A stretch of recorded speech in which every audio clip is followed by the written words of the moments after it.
আগামী 29শে এপ্রিল আমাদের পশ্চিমবাংলায় যে দ্বিতীয় দফার নির্বাচন হতে চলেছে, অষ্টাদশ বিধানসভা নির্বাচন, সেই নির্বাচনে কাস্তে হাতুড়ি তারাচিহ্নে ভোট দিয়ে বামফ্রন্ট প্রার্থী হিসেবে, সিপিএম প্রার্থী হিসেবে আপনাদের কাছে আশীর্বাদ চাইতে এসেছি।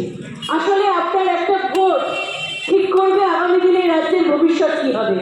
আপনার ছেলে মেয়েদের কর্মসংস্থানের প্রশ্নে আপনাকে পদক্ষেপ নিতেই হবে বন্ধু। আপনাকে ভাবতে হবে ছেলে মেয়েদের চাকরি কী হবে আগামী দিনে।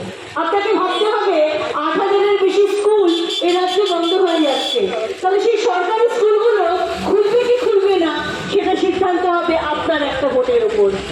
আগামী দিনে আপনাকে সিদ্ধান্ত নিতে হবে আপনার অঞ্চলের রাস্তাঘাট ভালো হবে কি হবে না। আপনার একটা ভোট সিদ্ধান্ত নেবে আপনার অঞ্চলের রাস্তাঘাটগুলো ভালো হবে কিনা। আপনার একটা ভোট সিদ্ধান্ত নেবে জল নিকাশি ব্যবস্থা ভালো হবে কিনা।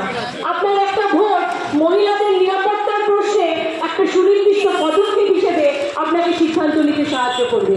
আপনি দেখছেন গোটা রাজ্য জুড়ে যে দুর্নীতি, যে দুর্বৃত্তরাজ চলছে, তার বিরুদ্ধে আপনাকে পদক্ষেপ নিতেই হবে। আপনাদের কাছে আশীর্বাদ চাইতে এসেছি আমরা। বাংলাটাকে বাঁচাতে হবে, রাজ্যটাকে বাঁচাতে হবে।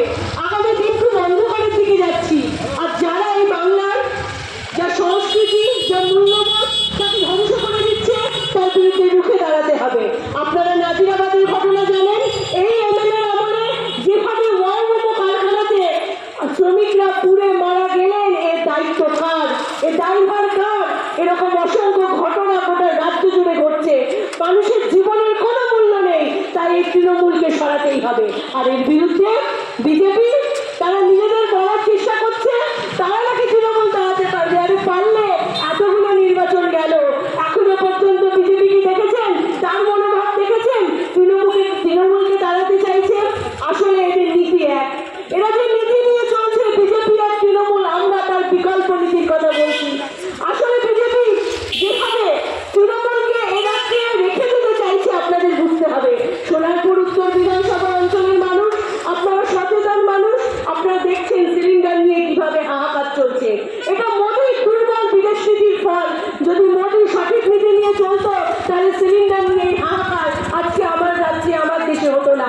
ফলে আমরা যুদ্ধের বিরুদ্ধে যখন কথা বলি, মোদি তখন যুদ্ধের পক্ষে কথা বলে, আর যুদ্ধের পক্ষে কথা বললে সাধারণ মানুষ যন্ত্রণার শিকার হয়। প্রতিদিন জিনিসের দাম বাড়ছে, আপনার ছেলে মেয়েদের চাকরি নেই, মহিলাদের নিরাপত্তা নেই, গোটা রাজ্যটাকে বাঁচানোর জন্য। তাই বন্ধু আবেদন জানাবো, আপনার একটা ভোট এবার সুনিশ্চিত করবে রাজ্যটা ভালো থাকবে কি থাকবে না।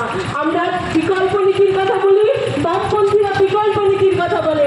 আমরা লড়াই করি যখন মহিলাদের নিরাপত্তা থেকে বিঘ্নিত হয়, যখন আমরা দেখেছি আর্থিক করে হসপিটালের মধ্যে একজন তরুণী চিকিৎসক তাকে ধর্ষণ করে খুন করা হলো।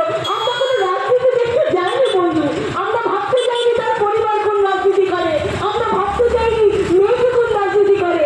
আমরা শুধু মনে করেছি একটা সরকারি হসপিটাল এ রাজ্যের মুখে দাঁড়িয়ে, সেখানে একটা মেয়ের নিরাপত্তা সব থেকে বড় প্রশ্ন, আমি তার জন্য লড়াই করেছি। আর বিজেপি মনীষা বাল্মীকির ঘটনা, হাতরা শূন্য, অসংখ্য ঘটনা, মহিলাদের নিরাপত্তা দিচ্ছে না, শ্রমিকদের মজুরি নেই, কৃষকদের ফসলের দাম পাচ্ছে না।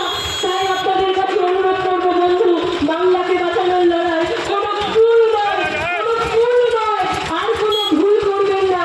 এবার কাস্তে হাতুড়ি তারা যারা মানুষের জন্য কাজ করতে চায় তাদেরকে বেছে নিন, একবার সুযোগ দিন, আশীর্বাদ করুন।